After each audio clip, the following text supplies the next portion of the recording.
কথা ছিল ঘরে বসেই ট্রেনের টিকিট পাওয়া যাবে, তাই চালু করা হয়েছে ই-টিকেটিং। কিন্তু কমলাপুর স্টেশনে এসে মিলল তার উল্টো চিত্র। সকাল থেকে এভাবেই দীর্ঘ লাইনে অপেক্ষা করেন ই-টিকিট পাওয়া এসব যাত্রীরা। ইন্টারনেটে অনেক কষ্টে একটি টিকিট মিললেও মূল টিকিট পেতে এত ভোগান্তি। আমি টিকিট অলরেডি কেটেছি ইন্টারনেট থেকে অনলাইনে, বাট এটাই দেখাইলেই হয়ে যাওয়ার কথা ছিল, but they are not trusting that. ভোগান্তি কমানোর জন্য আমাদের যে কনফার্মেশন যে ইমেলটা যায় আমাদের কাছে, ওটার প্রিন্ট আউট নিলেই হওয়া উচিত ছিল। এখান থেকে বলছে যে না, টিকিট কালেক্ট করতে হবে। তাহলে আমাদের গভর্নমেন্ট বলতেছে ডিজিটাল করছে, এটা তো আর ডিজিটাল হলো না, এটা তো হাফ ডিজিটালের চেয়েও খারাপ।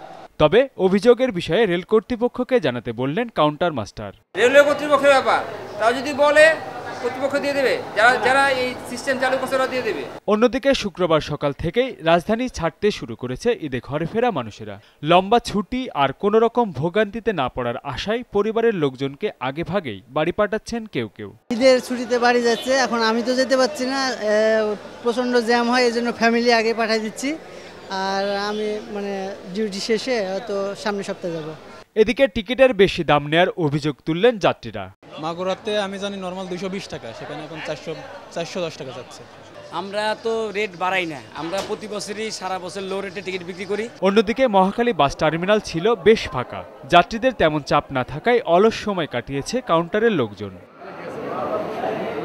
জুলহাস কবির, 21 টেলিভিশন, ঢাকা।